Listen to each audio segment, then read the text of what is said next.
बिस्मिल्लाहिर्रहमानिर्रहीम। मैं हूं उमर हयात ख़ान और आप देख रहे हैं मेरा ऑफिशियल यूट्यूब चैनल। और आज हम बात करेंगे आज के वीलॉग में तहरीक लब्बैक के हवाले से। और तहरीक लब्बैक के जो सरबराह हैं हाफिज़ साद रिज़वी और उनके जो भाई हैं हाफिज़ अनस रिज़वी, उनके हवाले से बड़ी अहम खबर आई है। और ख़बर ये है कि हाफिज़ साद हुसैन रिज़वी और हाफिज़ अनस हुसैन रिज़वी जो हैं उन समेत तहरीक लब्बैक पाकिस्तान के जो मुतअद्दिद रहनुमा हैं उनको गैर जो अदालत ने मफरूर और इश्तिहारी करार दे दिया है।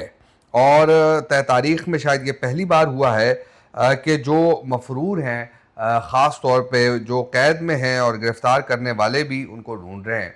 अब मसला ये है कि इनमें जो अल्लामा फ़ारूकुल हसन हैं उनके हवाले से ख़बर ये आई थी कि उनको अदालत में पेश किया गया और अब उनका नाम भी जो है वो उस फ़हरिस्त में शामिल किया गया है कि जिनमें तहरीक लब्बैक पाकिस्तान की जो क़यादत है वो मफरूर है। तो अब ज़ाहिर सी बात है कि तहरीक लब्बैक पाकिस्तान ने इस पर कुछ जो प्रेस रिलीज़ है वो भी जारी की है।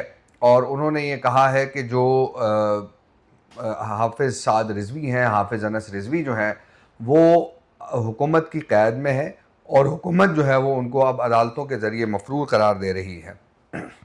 लेकिन जो हमारी इत्तलात हैं उन इत्तलात के मुताबिक जो हुकूमत की जानिब से कमेटी बनाई गई थी वो कमेटी उसके इजलास अब तक नहीं हुए हैं जो आला सतह पर इजलास होने थे। लेकिन इसके अलावा जो ज़ैली एक जो कमेटी थी जिसमें ख़ास तौर पे हमने देखा कि मुफ्ती मुनीब रहमान साहब की तरफ से नुमाइंदा जो मुकर्रर किया गया था और एक वफ़द था, उसने उस कमेटी के साथ बातचीत करनी थी, मुज़ाकरात करने थे। लेकिन अब वो भी तातुल का शिकार हो चुके हैं। और उसमें मामला ये है कि कुछ ऐसी चीज़ें हैं कि जिस पर अब भी डेडलॉक बरकरार है। हुकूमत जो है वो तहरीक लब्बैक पाकिस्तान के जो मुतालबात हैं वो मानने से इनकार कर रही है और हुकूमत कुछ गारंटीज चाह रही है कि अगर तहरीक लब्बैक पाकिस्तान या कोई मीडिएटर जिस तरह मुफ्ती मुनीब रहमान साहब हैं तो वो हमें कुछ गारंटी दे दें ताकि हम जो है वो इस मामले को सेटल डाउन कर सकें। लेकिन अब तक तहरीक लब्बैक पाकिस्तान की जानिब से भी जो है वो कोई ग्रीन सिग्नल नहीं दिया गया और हुकूमत भी अब तहरीक लब्बैक पाकिस्तान के जो मुतालबात हैं उनको नहीं मान।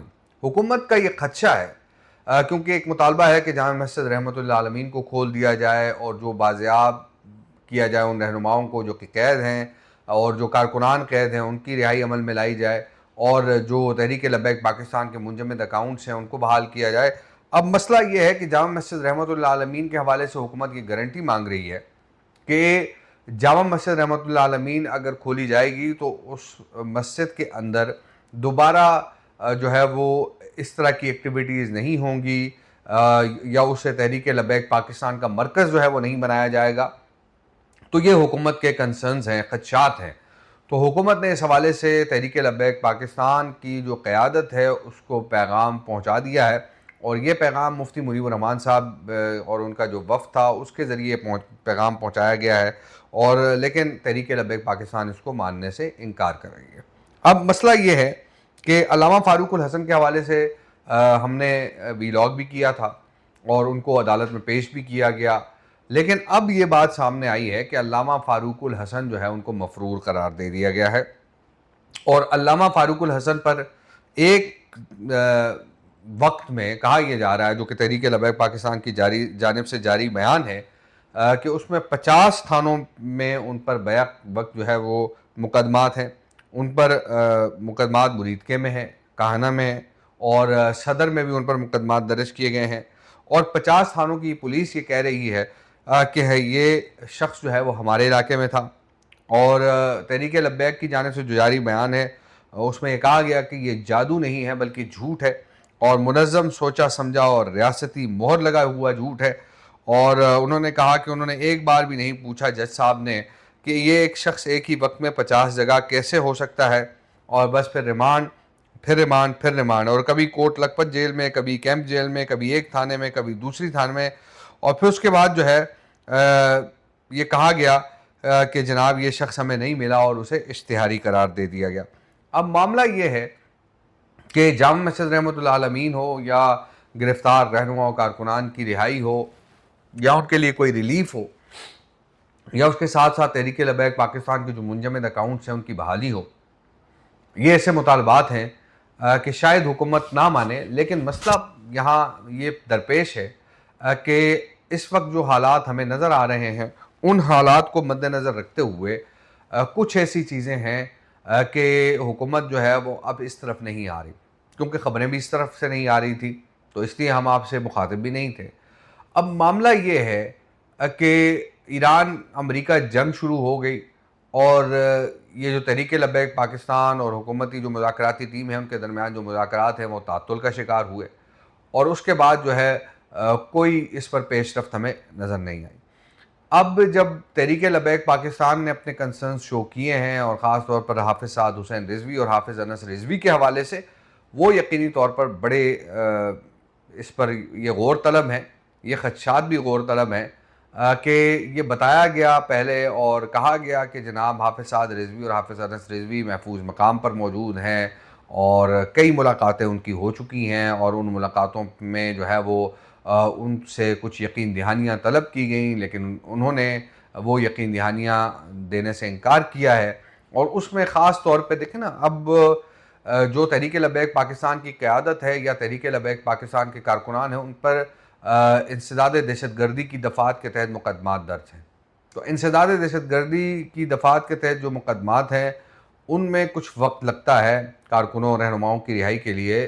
लेकिन ये भी हमने देखा कि माजी में जब इमरान खान ने पीटीवी, पार्लियामेंट और दीगर इदारों पर हमला किया था कारकुनों के हमरा, तो उस वक्त उनके जो मुकदमात थे वो जो है उनको रिलीफ मिल गया। उनकी ना तो गिरफ्तारियाँ हुई लेकिन उनको रिलीफ मिल गया। तो अब ज़ाहिर है हुकूमत जो है वो तहरीक लब्बैक पाकिस्तान की क़यादत के साथ भी इस ज़िम्न में बातचीत और कर सकती है। लेकिन कुछ हुकूमती लोगों से हमारी कल बात हुई है तो उन्होंने हमें ये कहा कि जनाब तहरीक लब्बैक पाकिस्तान ने जो पुलिस एहलकार हैं, सिक्योरिटी एहलकार हैं, उनको उनकी जो तहरीक लब्बैक के कारकुनों ने उनको शहीद किया, उनको ज़ख्मी किया। तो ये ऐसा मामला है कि जिस पर हुकूमत जो है वो ज़ाहिर है जवाबदेह भी है और हुकूमत जो है वो इस पर किसी भी किस्म का कोई नरमी जो है वो इन कारकुनों और रहनुमाओं के साथ नहीं कर सकती।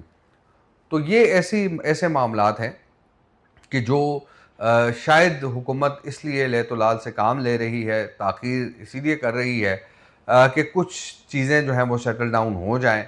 लेकिन अगर देखा जाए तो तहरीक लब्बैक पाकिस्तान को इस वक्त शदीद मुश्किलात का सामना है और इसीलिए तहरीक लब्बैक पाकिस्तान के हवाले से जो अहम ख़बर जो है वो यही है कि तहरीक लब्बैक पाकिस्तान के जो हुकूमत के साथ बातचीत है वो इस वक्त रुकी हुई है और ना तो तहरीक लब्बैक पाकिस्तान इस ज़मीन में किसी किस्म की कोई कोशिश कर रही है, क्योंकि जो इससे कबल मुतालबात सामने रखे गए थे मुफ्ती मुनीब रहमान साहब और उनके वफ़द की जानिब से, तो उनको तहरीक लब्बैक पाकिस्तान ने मानने से इनकार कर दिया था।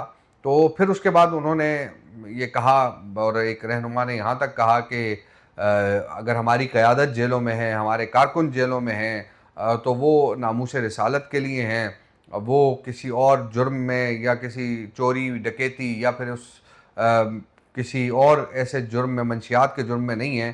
तो ये हमारे लिए एजाज़ की बात है। तो हमें कोई जल्दी नहीं है कि हमारे कारकुन और जो रहनुमा हैं वो रिहा हो जाएँ। तो ये कुर्बानी है हमारे तरफ से, ये तहरीक लब्बैक की क़यादत का जवाब था। तो ये यकीनी तौर पर इन चीज़ों को अब देखना चाहिए। दूसरी जानिब ख़बर यह है कि डोनाल्ड ट्रंप जो है वो चीन में है और कल भी हमने बात की थी कि उनके चीन पहुंचने के हवाले से आपको आगाह किया था। और अब डोनाल्ड ट्रंप जो हैं वो चीन में क्यों हैं? चीन का ये दौरा डोनाल्ड ट्रंप ने क्यों किया? ईरान अमेरिका इसराइल जंग के बाद ये दौरा इसलिए भी आम हो गया था क्योंकि चीन जो है वो ईरानी तेल का सबसे बड़ा बायर है, ख़रीदार है। और ईरान ने जब इस जंग के आगाज़ में ही बाकायदा तौर पर यह ऐलान कर दिया था कि आबनाए हुर्मुज़ से वही टैंकर जो है, ऑयल टैंकर गुजरेगा जो रेनमिनबी यानी जो चाइनीज़ युआन है उसमें अदायगी करेगा। तो ये एक बड़ा अमेरिका के लिए सेटबैक था, और क्योंकि इससे पहले डॉलर्स में ये अदायगियाँ होती थी, तो उसके बाद अमेरिका के लिए जो है वो मुश्किलात पैदा हुई हैं। तो ज़ाहिर है कि हम इन चीज़ों को देखते भी हैं और इन पर नज़र भी रखते हैं, लेकिन जो इस वक्त सिचुएशन है कि चीन जो अमेरिकी अमेरिकी सदर हैं डोनाल्ड ट्रंप, उनको अमेरिका के अंदर काफ़ी तनकीद का निशाना बनाया जा रहा है। अब मामला ये है कि ख़बर जो सामने आई है वो ये है कि चीनी सदर के हवाले से जो है चीनी सदर ने ट्रंप को ताइवान तनाज़े पर जो है वो कहा है कि हरीफ के बजाय शराकतदार बने और इस मामले को हम हल करेंगे। और जब अमरीकी सदर चीन पहुँचे हैं तो उनको पीपल्स हॉल पहुँचे तो उनका वालिहाना इस्तकबाल भी किया गया, गार्ड ऑफ ऑनर पेश किया गया और अमेरिका को 250वीं यौम आज़ादी की मुबारकबाद चीनी सदर की जानिब से दी गई। और मुलाकात में ईरान तनाज़ा, आलमी जो तिजारती रुकावटें हैं और इसके साथ साथ टैरिफ मामलात हैं, उन पर बातचीत हुई है। और चीनी सदर शी जिनपिंग ने यह कहा कि आलमी बहरानों का हल सिर्फ सफारतकारी और मुज़ाकरात में है। इख्तलाफात के बावजूद दोनों ममालिक को बाहमी एहतराम और पुरअमन बकाए बाहमी के उसूलों पर चलना होगा। और इसके साथ साथ चीनी सदर ने अमरीकी सदूर की जो वफ्द के हमरा मुलाकात के मौके पर कहा कि अमरीकी वफ्द को चीन में खुशामदीद कहते हैं। चीन और अमरीका दो बड़ी ताकतें हैं, आलमी इस्तेहकाम जो है वो हमारा मुश्तरका हदफ है। लेकिन डोनाल्ड ट्रंप को कौन समझाए? अब देखें, इस वक्त जंग रुकी हुई है, जंग रुकी हुई है, लेकिन जो डोनाल्ड ट्रंप के स्टेटमेंट्स हैं वो हालात को मजीद बिगाड़ रहे हैं। वो इससे ऐसे बिगाड़ रहे हैं कि अगर आज डोनाल्ड ट्रंप का सोशल मीडिया अकाउंट जो है, जो ट्रूथ है, वो चुप हो जाए, तो आप यकीन करें कि जो तेल की कीमतें हैं आलमी मार्केट में वो नीचे आ जाएंगी। अब इस वजह से हम देखते हैं कि आलमी मार्केट में तेल महंगा होने से पाकिस्तान में उसके असरात तो पड़े ही पड़े हैं, लेकिन कुछ हमारी पाकिस्तानी हुकूमत ने भी अपना जो है वो असर दिखाया है और पाकिस्तान ने जो है वो तेल महंगा किया। अब जो आज की फोरकास्ट सामने आई है, आप यकीन करें कि तेल एक मरतबा फिर महंगा हो गया है। क्रूड ऑयल जो है वो 101 रुपये 61 पैसे का हो गया, 101 डॉलर 61 सेंट का हो गया है। और ब्रेंट जो है वो 106 डॉलर 238 सेंट का हो चुका है।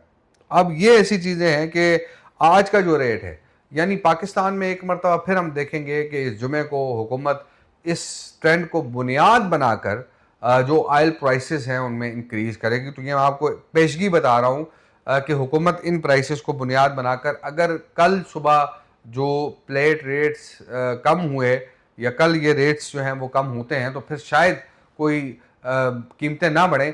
लेकिन मौजूदा सूरत हाल में हम देख रहे हैं कि इस चीज़ को बुनियाद बनाकर हुकूमत जो है वो कीमतों में इजाफा कर सकती है। अब मामला ये है कि हुकूमत जो है वो ये कहती है ऑयल मार्केटिंग कंपनी से कि वो अपने जो पेट्रोलियम रिजर्व्स हैं उनको बरकरार रखे, और फिर जब वो महंगी ख़रीदारी करते हैं तो हुकूमत ऑलरेडी जब तेल महंगा हो जाता है तो उस वक्त वो हुकूमत को कहते हैं कि जी तेल महंगा हो गया, अभी हमने महंगी ख़रीदारी करनी है, लिहाजा अब आप रेट बढ़ा दें। उसमें ये चीज़ होती है कि उसमें फ़ायदा किसको होता है? ऑयल मार्केटिंग कंपनीज़ को। और यही वजह है कि ऑयल मार्केटिंग जो कंपनीज़ हैं वो बड़े पैमाने पर, उन्होंने जब जंग शुरू हुई थी और तेल की कीमतें 20% बढ़ी थी तो उन्होंने बड़ा मुनाफा कमाया, क्योंकि उनके पास 22 से 28 दिन का जो स्टॉक था वो पुराने रेट्स पे था और उन्होंने उसमें बड़ा माल कमाया। और ये तकरीबन कोई एक रफ़ एस्टीमेट्स जो लगाए गए थे उस वक्त वो तकरीबन 70 अरब रुपए के लगाए गए थे। तो अब ये सिचुएशन जो है वो सामने आ रही है कि एक मरतबा फिर तेल की कीमतें जो है वो आसमान से बातें कर रही हैं, और इसमें अब देखना यह है कि कितना जो है वो हुकूमत इसमें इंक्रीज़ करती है। तो लेकिन मैं आपको ये बता दूं कि तेल की कीमतें जो है वो बढ़ेंगी, आप तैयार हो जाएं, यानी साइकोलॉजिकली आप पे ये इफेक्ट ना करें कि तेल की कीमतें जो हैं अगर यही प्राइसेस कल भी रहती हैं तो फिर तेल की कीमतें जो हैं वो बढ़ेंगी। अपना बहुत सारा ख्याल रखिए, दुआ में याद रखिए, और अगर आपने चैनल सब्सक्राइब नहीं किया हुआ तो चैनल सब्सक्राइब करना मत भूलिएगा। अल्लाह हाफिज़।